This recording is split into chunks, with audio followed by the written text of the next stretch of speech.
Sports சினிமாலைக்கு எந்த technology பார்க்க போகிற முடியும் பார்த்தீங்கன்னா, பிக் பாஸ் சீசன் 9 இப்போ லைவ் ஸ்ட்ரீமிங்கில் வந்து பார்த்தீங்கன்னா, திவ்யாவுக்கும் கமருதனுக்கும் இடையில வந்து ஒரு பிரச்சனை போச்சு. அது என்ன அப்படிங்கிறத போன வீடியோவில் டீட்டெயிலாக வந்து அப்டேட் பண்ணியிருக்கேன். ஸோ இப்போ அதோட கண்டினியூஷனாக வந்து பார்த்திங்கன்னா, உள்ளே வந்து பிரஜின் கிட்டேயும் பிரவீன் கிட்டேயும் வந்து திவ்யா வந்து சொல்லிகிட்ருக்காங்க. கம்ருதீன் வந்து இங்கே உள்ளே இருக்கிறதுக்கும் வெளியே இருக்கிறதுக்கும் கம்ப்ளீட்டாக வந்து ஒரு டிஃப்ரெண்ட்டாக இருக்குது. கம்ருதீன் இப்போ இங்கே இருக்கிற மாதிரி வெளியே இல்லவே இல்லை. வெளியே வந்து ஆக்சுவலாக இவங்களுக்கு வெளியே வந்து நல்ல கம்ருதீனா இவங்களுக்கு வந்து தெரிஞ்சது அப்படிங்கிற மாதிரி வந்து சொன்னாங்க. உள்ளே ஏன் இப்படி பண்ணுறாரு அப்படிங்கிறது வந்து தெரியல. ஏன்னா இப்போ என்கிட்ட வந்து பர்சனலாக பேசணும் அப்படின்னு சொல்லி என்கிட்ட வந்தார். எனக்கு வந்து பேசுறதுக்கு இஷ்டம் இல்லைன்னு சொல்லி நான் வந்து எனக்கு உங்ககிட்ட பேசுகிறதுக்கெல்லாம் இஷ்டம் இல்லை. எனக்கு டாஸ்க் ரிலேட்டடாக எதாவது பேசுகிறேன்னா பேசுங்க. மற்றபடி எனக்கு பேச இஷ்டம் இல்லைன்னு சொல்லி நான் வந்துட்டேன். ஸோ அதுக்கப்புறம் நான் இப்போ எதாவது பேசினேன் அப்படின்னா பைத்தியக்கார மாதிரி வந்து எதாவது பேசுவான் அப்படின்னு சொல்லி இப்போ அதை வச்சு தான் வந்து ஒரு சண்டையே வந்து நடந்தது. ஸோ ஏன் விருப்பம் இல்லை அப்படின்னா, கமருதீன் வந்து யூஸ் பண்ணுற சாய்ஸ் ஆஃப் வேர்ட்ஸ் வந்து எனக்கு சுத்தமாக வந்து பிடிக்காது. நான் வந்து டாஸ்கில் எதாவது வேணும்னா பேசுவேன். அதை தாண்டி என்னால் பர்சனலாக எப்பயுமே நான் அவங்ககிட்ட பேசவே முடியாது.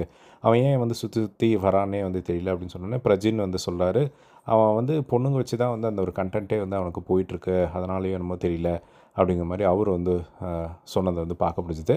ஸோ இதுக்கு முன்னாடி வந்து பார்த்திங்கன்னா, அந்த ஃபர்ஸ்ட்டு சீரியலில் வந்து அந்த ஃபர்ஸ்ட் பேரை வந்து எக்ஸ்ன்னு சொல்லி அந்த ஒரு விஷயம் வந்து இப்போது இவங்க தான் அந்த எக்ஸ்ன்னு மக்கள் நினச்சிக்கிட்டு அந்த ஒரு விஷயத்தெல்லாம் வந்து திவ்யா வந்து கிளாரிஃபை பண்ணியிருந்தாங்க. ஸோ இதெல்லாம் வந்து பேசிகிட்டு இருந்தாங்க. அதுக்கப்புறமா இந்த வீட்டில் வந்து என்னை எல்லாருமே வந்து ஸ்டாம்ப் பண்ண ட்ரை பண்ணுறாங்க அப்படின்னு சொல்லி அவங்க வந்து ஒரு கம்ப்ளைண்ட்டாக வந்து வைக்கிறாங்க. என்னை எல்லாருமே வந்து தப்பாக நினச்சிக்கிறாங்க.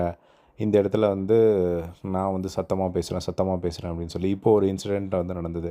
என்ன அப்படின்னா, திவ்யா வந்து மைக் போடாமல் நின்று பேசிகிட்டு இருந்தாங்க. அப்போ சுபிக்ஷா வந்து மைக் போடுங்கக்கா அப்படிங்கிற மாதிரி சொல்ல, அங்கே கொஞ்சம் தூரமாக டிஸ்டன்ஸில் இருந்தாங்க. அவங்க வந்து திவ்யா வந்து சொன்னாங்க, நான் போய் தூங்க போகிறோமா அதனால தான் போடல அப்படின்னு சொன்ன உடனே, அதுக்கு ஏன் அப்படி சொல்கிறீங்க அப்படின்னு சொல்லி சுபிக்ஷா வந்து கேட்டாங்க. நான் நாமளை தானேம்மா சொன்னேன் அப்படிங்கிற மாதிரி திவ்யா வந்து சொல்லியிருந்தாங்க. இந்த மாதிரி தான் வந்து என்னை எல்லாருமே வந்து ஸ்டாம்ப் பண்ண பார்க்குறாங்க. நான் வந்து ஒரு அரகண்ட், ஒரு ஆட்டிடியூட் அப்படின்னு சொல்லி ஒரு 4-5 பேர் சேர்ந்து சொன்னால் அது வந்து கரெக்டுன்னு ஆகிடும்ல. அதுதான் இங்கே வந்து ட்ரை பண்ணிகிட்ருக்காங்க. என்னை இங்கே எல்லாருமே வந்து தப்பாக தான் வந்து நினச்சிட்ருக்காங்க. ஸோ வீக்கெண்டில் வந்து ஒரு விஷயம் நடக்கும்போதும் கண்டிப்பாக வந்து எல்லோரும் கம்ப்ளைண்ட் தான் பண்ண போகிறாங்க அப்படிங்கிற மாதிரிலாம் வந்து சொல்லிட்டு வந்து பார்க்க முடியுது. உடனே பிரஜின் வந்து சொல்கிறாரு, அப்படிலாம் இல்லை, உன்னை 5 பேர் வந்து நாங்கள் நம்புகிறோம் அப்படின்னு சொல்லிட்டு பிரவீன், பிரஜின், சாண்ட்ரா, எஃப்ஜே நாங்கள் 4 பேரும் உன்னை வந்து நம்புகிறோம் அப்படிங்கிற மாதிரிலாம் வந்து சொல்லிட்டு வந்து பார்க்க முடிஞ்சுது. எனக்கு தெரிஞ்சு கமருதீனுக்கும் திவ்யாவுக்கும் இன்னும் பல சண்டைகள் வரும்னு நினைக்கிறேன். வெயிட் பண்ணி வந்து பார்க்கலாம்.